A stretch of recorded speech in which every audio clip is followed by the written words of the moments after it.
Investment advisory and financial planning services are offered through Simplicity Wealth, LLC, and SEC Registered Investment Advisor. SEC registration does not constitute nor endorse of the firm, nor does it indicate that the advisor has attained a particular level of skill nor ability. Investing involves risk of loss. Insurance, consulting, and education services offered through Diamond Life Planning is a separate and unaffiliated entity from Simplicity Wealth. This information is provided as a general information and is not intended to be specific financial guidance. Before you make any decisions regarding your personal financial situation, you should consult a financial or tax professional to discuss your individual circumstances and objectives. Welcome to the Rock My Finances show on K4HD Radio and Talk4 TV, where we put the fun in finance. Join Powerhouse Jennifer Joseph, CDFA, CMC, and Private Wealth Advisor, as she collaborates with you to create clarity, control, and confidence with your money, your way. It's not about the zeros, so what is it all about? Let's find out. Now here's your host and weekly friend, Jennifer Joseph. Welcome back, y'all. This is the 7 Money Wound series. This is number 3. The Worthiness Wound. Do you believe you deserve wealth and abundance, or love and relationship, or health and happiness? How we feel about one thing is how we feel about everything, right? So today, all of these money wounds that I've been talking about, the 7 different ones, this is the one that's, I think it's quietest. Like, it most often hides beneath the surface. We don't walk around saying, I don't deserve wealth. And we don't walk around saying, I don't feel worthy. Like, we don't even usually think of these words. Instead, it shows up in our behaviors. We settle. We play small. We put everyone else's needs ahead of our own. Any fellow codependents out there? Whoop, whoop, yep. Like, it's just way easier to do that when you're coming from feeling less than or not enough. We convince ourselves that we'll ask for the raise next year. We'll increase our fees next year. After we get one more certification, a few more letters behind us to make us really confident. Or we'll start investing after we feel more confident. So the truth is, confidence rarely comes first. I know this is terrible, but it just doesn't. Like Nike, just do it, right? That builds confidence. Action comes first. Good old Tony Robbins talks about this all the time as well. The confidence follows. But when we don't believe we're worthy, we wait and wait and wait. We wait until we're smarter, we're older, we're more successful, we have more experience, we try to be more perfect. And that day just rarely comes. So where does worthiness begin? And where does this wound come from? Like many of our money stories, it often starts in childhood. Maybe you grew up hearing that wealthy people were greedy, selfish, or dishonest even. Maybe your family struggled financially and you learned not to ask for anything because you didn't want to be a burden. Maybe you were praised only when you achieved something, leaving you to believe that your value depended on performance instead of just simply who you are. Or maybe you watched your parents work endlessly, sacrificing everything, teaching you that success only comes through exhaustion. Now, we did work 7 days a week, 365 days a year. I just thought that's the way life was. But I did see my friends going on vacation, and their friends' parents would hang out with other people and play cards and things like that. My parents did bowl. They definitely bowled a lot. My dad was a senior pro.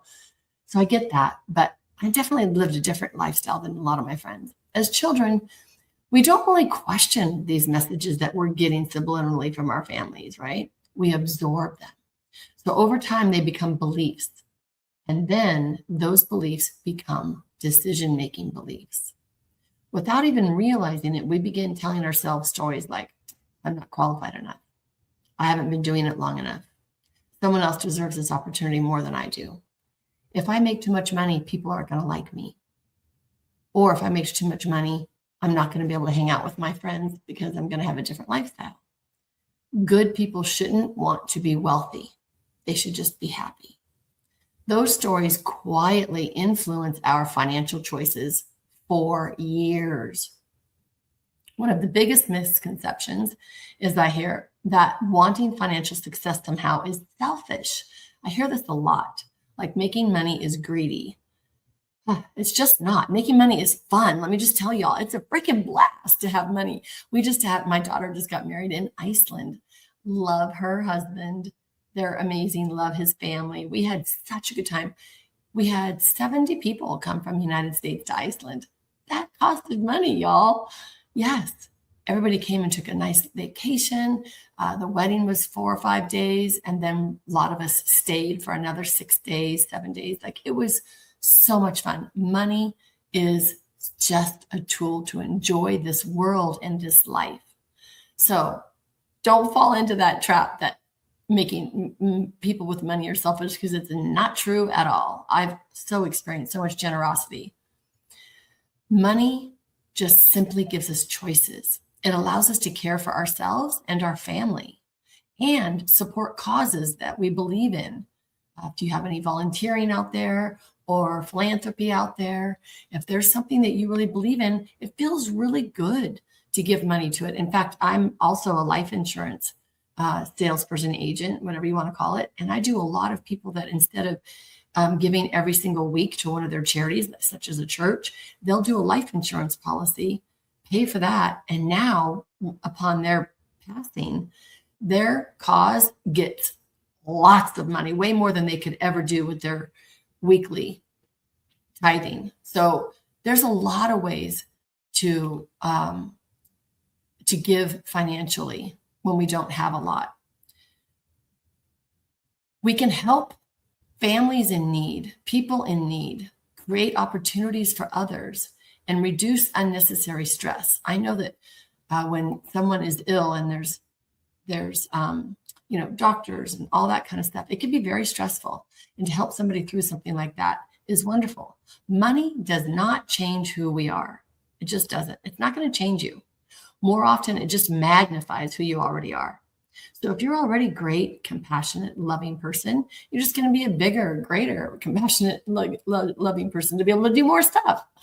A generous person usually becomes even more generous, and a compassionate person becomes way more compassionate, finding way more ways to give. Like, it's amazing.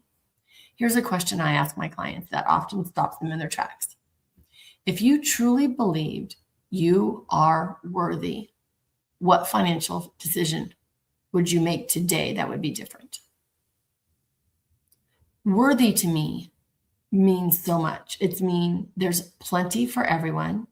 I'm never going to run out. I make money easily and effortlessly daily.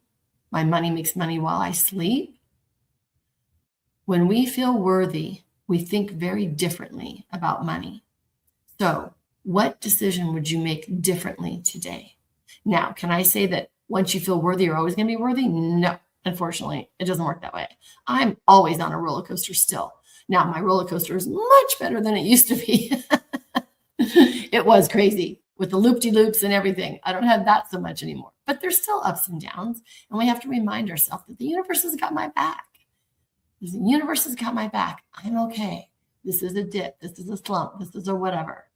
And sometimes that's the time that we got to go inward and be creative to heal ourselves, spend our time with our spirituality or our religion or our God, our angels, whatever you believe. And then we come out stronger and ready to go take to the next step. Would you finally ask for a raise if you felt worthy? Would you raise your fees if you're a business owner? Would you start investing money maybe? Maybe you've been afraid of investing money. Would you buy a rental property maybe, or another business, or make your side hustle, your hobby? Would you make that into a business? Would you stop apologizing for your success? And would you spend money on you, your own health, your own education, and your own personal growth without feeling guilty? Hiring the therapist, the money coach, the financial planner, the spiritual guidance person. I got one of those for you too. Like, would you get a massage every week? Would you do What's that stuff where they acupuncture, where they put the needles in? Would you do that? All these seem to be, would you go to the chiropractor more often? These things seem to be extra, but are you worthy to be healthy? This is my number one goal, is to be healthy. And so, yes, I do put money where my health is 100%. That's actually the first place that it goes, because I want to live forever. Just saying, 104 is what I'm planning on. Okay. And guilt doesn't get us anywhere, right? And we all love personal growth. So this is where healing begins, not with more money. I know we all think if I just had $50,000, $1 million, whatever it is, I'd feel so much better. And you would. You absolutely would feel better. If you had zero debt, you were financially free, we would feel better. And then the whole other set of problems come in as well. So then we still have to look at our worthiness. We're always going to have to look at our worthiness and making sure that we feel worthy. So healing begins not necessarily with more money, but with a different belief about yourself. We're always going to have to go inward and have the belief that's differently. So here's our first coaching exercise for today. Open up your money journal and finish this sentence in 10 different ways. So if you organize them like me, maybe write 1 through 10 down. Number 1, I don't believe I deserve wealth because. Now finish that sentence.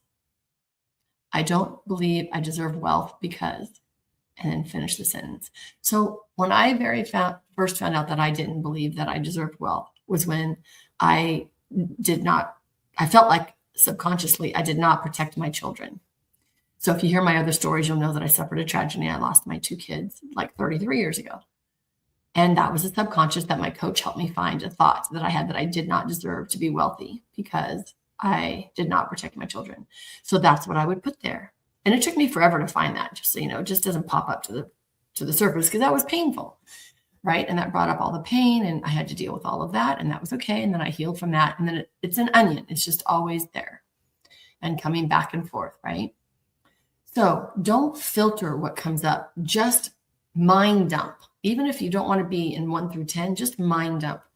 I don't believe I deserve wealth because I don't know enough about money, because I was never taught an education, because I have way too much debt, because I spend frivolously, because I shop to feel good, because I lie about my money, because I don't tell my husband what's happening. Like, it could be so many different things, right? Don't filter your answers. Just let them come naturally. You'll be surprised what comes to the surface. Usually around the 5th, 7th one comes that shocks you. These answers are so revealing, and beliefs that you've been carrying are not necessarily true, because that was not true. I do deserve to be wealthy. And I did have to heal that little part of me, and I had to acknowledge my part that I played in any circumstance at all. So I'm really big on taking responsibility. I'm not big on beating myself up. There's not necessary at all. However, when I did something and I played a part in something, I got to look at that and say, okay, I screwed that up royally. I should have, could have, would have never have done that. And I did the best I could at the time. I knew what I knew at the time. I felt what I felt at the time, and I did the best I could at the time. Now I would be doing something so different. But at the time, that's the person I was, and that's what I knew. So we have to love her like that. All this happened when I was 29. So I love my 29-year-old who was broken and heartbroken and devastated and just overwhelmed and controlled and on the verge of a nervous breakdown. Like, she was a mess. She was just an utterly mess. So I have to pick her up and hug her and love her and say, okay, my 29-year-old, you're going to be okay. Because look at us now. We're 62. Am I 62? I think I'm 62.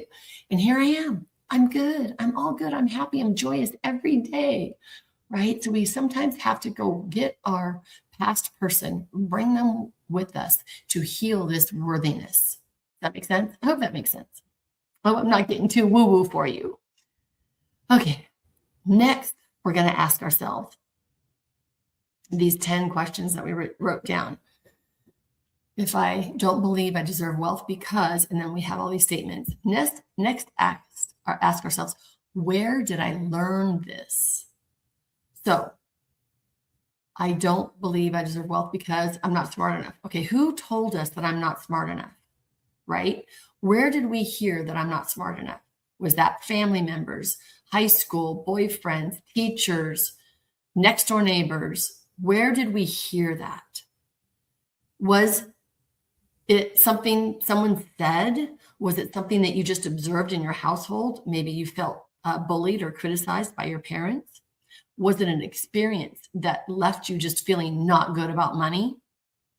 Remembering and understanding your story is not about blaming yourself, absolutely, or blaming your past or anyone in your past. It's only about understanding why you think the way you think now, so that you can begin to choose differently.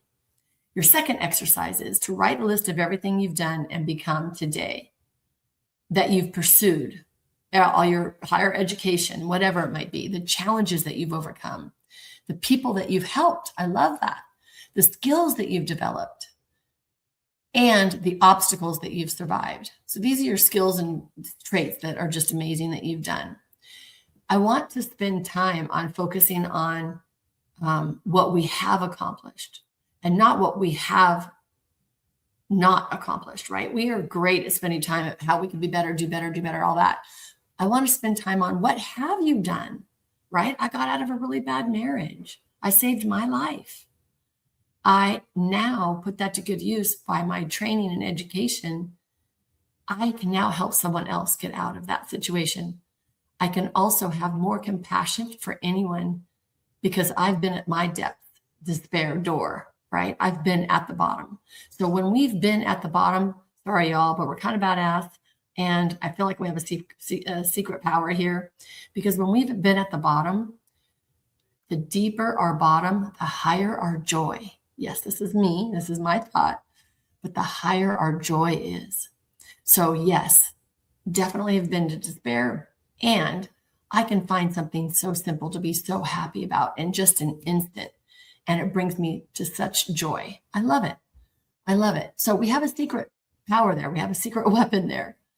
So we want to look at that list. What have we accomplished? What have we done? Yeah, all the regular stuff, but what about the other stuff? I'm putting myself first, and it's not easy. I'm putting my health first because we're here. I'm here in a community with amazing people. I love it. And they're so busy. Everyone's doing something. Like tonight, we're going over a friend's house to watch the Dink movie. Okay, great. So there's going to probably be, I don't even know, 10, 20, 30 people there watching this Dink movie. Like that's so fun, right? So when I'm putting my health first, my dietary restrictions are there. To bed early, drinking all my water, all the electrolytes, all my supplements, my good food, all that kind of stuff. So sometimes that precludes me from going and doing some of these activities, but it doesn't matter. My health comes first, and it makes me feel so good when I'm healthy, right? So we got to be selfish with ourselves a little bit. I also want you to start practicing receiving. Oh my gosh, this was so hard for me because I'm the doer. I'm the doer and I'm the helper and I'm the fixer, right? I'm the codependent. I fix everybody. When someone compliments your work, just simply say thank you. When someone offers to help, thank you. Allow them. Even if you could do it yourself, we all know you can do it yourself. Don't even go there. I know you can do it yourself. I can do it. I can have 2 bags of groceries. I can kick the door open with my foot. I can hold it open with my butt, and I can reach over, and I can do all of this, and I can do it all myself. I know that. It's not about that. It's literally not about that. It is about allowing people to serve you. It's about allowing people to help you. Think about the last time that you helped somebody. Wasn't it amazing? Like it felt so good to help. Felt so good to help. And that feels good. So we want to make sure that we allow people to help us. And it's hard. That was hard. That was so hard for me to learn this lesson. Okay, when opportunity comes your way, resist the urge to say, I'm not qualified, or I don't think I'm good enough, or whatever you might say. Instead, pause and ask yourself, what if I am worthy of this amazing opportunity? Sometimes healing begins with allowing yourself to receive what you've spent years believing that you did not deserve. So sometimes it feels uncomfortable to say, yeah, I want to do this. Yes, I want to start this business with you. Yes, I want to do this. Like it's so fun. So I want to leave you with a thought here. Your self-worth and your net worth are not the same thing. Your income may rise and fall. Markets might go up and down. Businesses will have good years and some difficult years. None of those things have anything to do with your value as a human being. Marriages come and go. Relationships come and go. None of that has to do with who you are as a human being. Your worth was never something you had to earn. You are worthy because you're breathing. You were born, you're on this planet, and you're breathing. You are worthy. Like, you got to know that. It is something you were just born with. When you truly believe that, you stop chasing money to prove your value. Instead, you begin making financial decisions to reflect the value that you've already had all along. And it feels so good. That's where confidence grows. That's where healthy wealth begins. We want healthy wealth. And that's where your money story starts to change. Doesn't that feel good? I know it's going to feel so great for you. So there's some other ways that the worthiness wound shows up. Constantly comparing yourself to other people that are more successful, or just other people. Like around here, it's like, who's retired? How big is their house? What are they doing? How's their vacations? Things like that. Staying in a job that underpays you because you're afraid no one else is going to hire you. I always have my clients go on interviews just to build up their self-confidence. Overworking to prove your value instead of believing you already have value, and not work yourself to death. Like, take your time off. Anybody that has built up days off, take those days off. I don't care if it's a stay vacation. Like, you take that time off. You be good. I know a lot of us feel like an imposter, right? Even when we're highly qualified, we feel like an imposter. That is a worthiness wound that's sharing its little thought there. Apologizing excessively when you've even done nothing wrong. Okay, I do this on the pickleball court sometimes, and I hear a lot of women do this all the time. I'm sorry. It's like, no. Stop apologizing. Don't apologize for anything. Like, things happen. Now, let me say not anything. When you screw up, yeah, I'm sorry. Like, there's sometimes I put my foot in my mouth. I should say a lot of times I put my foot in my mouth, and I will text that person later and just say, you know what? I should have never said that. I'm so sorry. I hope it didn't hurt your feelings. I do that a lot. Sabotaging opportunities because success feels unfamiliar. Actually, success might be scary. Like Oprah said, you're actually more worried about becoming successful than staying where you're at because it's going to be so unfamiliar. So know that you're worthy. Know that the universe has got your back. Know that abundance is right here for you, and it's going to feel amazing, and you're going to be able to help yourself and help others when you step into that true person of who you really, really are. I hope you'd enjoy today's podcast. This is wound number 3. Yeah, scarcity. I can't remember, 2 or 3, but check them all out. There's 7. So there's 7. And there's one that explains them all. This is true healing right here. I promise you, your life will change if you go through with this. Thank you so much. I'd love for you to come back and watch all the episodes because I want you to be able to walk away and say, I rock my finances.